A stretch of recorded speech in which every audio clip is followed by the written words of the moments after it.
এখানে আমরা বৈদিক ম্যাথামেটিক্সের সাহায্যে মাল্টিপ্লিকেশনগুলো করব। এখানে আপনারা দেখুন 53 × 57 এই দুটো মাল্টিপ্লিকেশনের ক্ষেত্রে একই ঘরের মধ্যে আছে, অর্থাৎ 53 এবং 57 পাঁচের ঘরের মধ্যে আছে, এবং এই যে 3 এই যে 7 এই দুটোর অ্যাডিশনটা হচ্ছে 10, অর্থাৎ 3 + 7 = 10। তাহলে এই মাল্টিপ্লিকেশনটা আমি কীভাবে করব?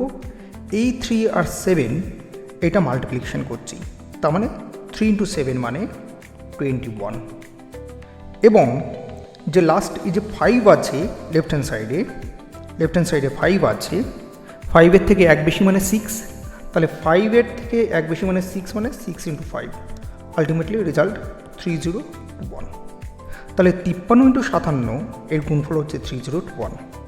একইভাবে আপনারা দেখুন যে 46, 44 দুটোই 4-এর ঘরের মধ্যে আছে, তাহলে 6 আর 4 মাল্টিপ্লিকেশন করলে 24, অ্যান্ড 4 আছে, 4-এর থেকে এক বেশি মানে 5, তার মানে 4 × 5 মানে 20, তাহলে আলটিমেটলি দিস ইজ 20, তার মানে 46 × 44 = 2024।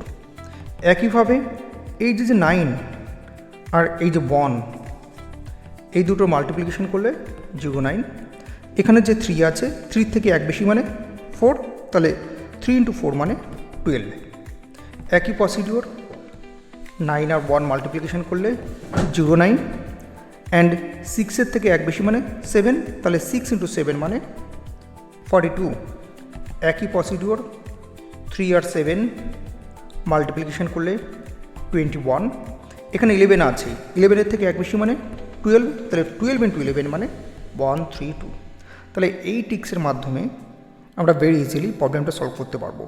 আমার এখানে দুটো ক্রাইটেরিয়া, যে একই ঘরের মধ্যে থাকতে হবে, যদি 5-এর ঘরের মধ্যে হয় 5-এর ঘরের মধ্যে দুটো ডিজিট থাকতে হবে, এবং লাস্টে যে দুটো ডিজিট এই দুটো ডিজিটের যোগফলটা মাস্ট বি 10, এই ক্রাইটেরিয়া হতে হবে। এই ধরনের মাল্টিপ্লিকেশনগুলো খুব ইজিলি এইভাবে আমরা সমাধান করতে পারবো। ধন্যবাদ সকলকে।